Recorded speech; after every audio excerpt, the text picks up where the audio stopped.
How many people have upgraded to 6.4? Can I get a hands? Okay, fair amount.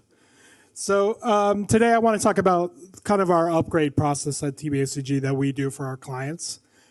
So this is basically kind of a 11-step approach that we take to actually upgrade our clients. So the first slide is basically why your upgrades get complicated. So a few things. Platform and dependency changes that happened. We've seen a lot of announcements today that basically talk about things that are going to change. Probably the second one there is the most important one, custom coded modules. That's where it's going to bite you.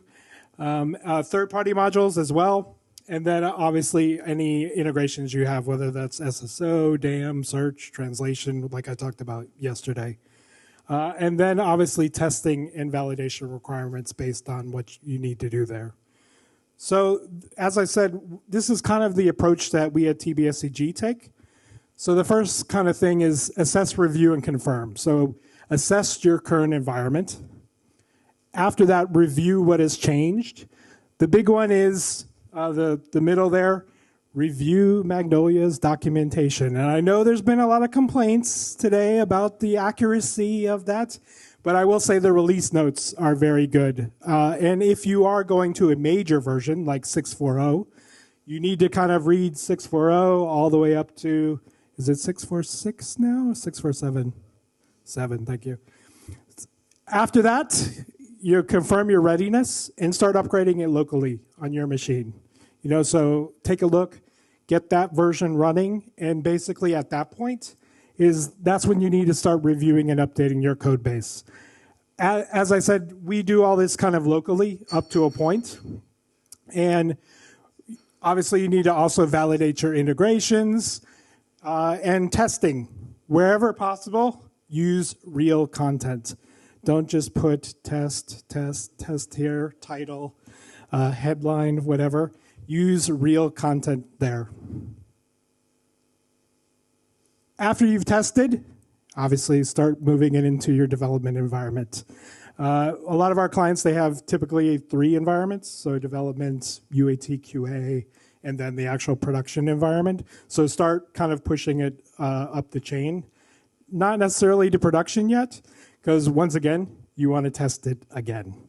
Test. Also test in the author and the public.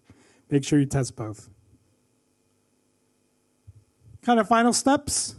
Okay, you're ready to go at that point. You've tested, deploy it to production.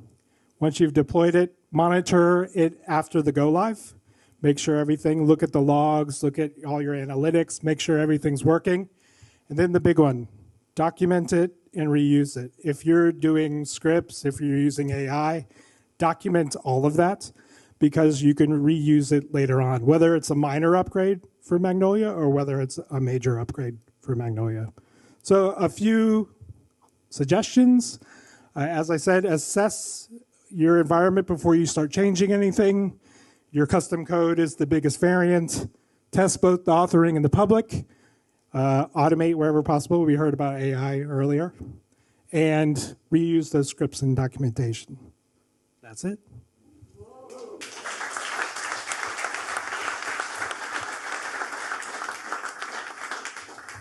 All right. Wow. Congratulations, John. Thank you. I think my mic is on now. Yeah. I was wondering, you mentioned that like the code is the biggest variant for the process. Is there anything special that you would recommend people do around the code?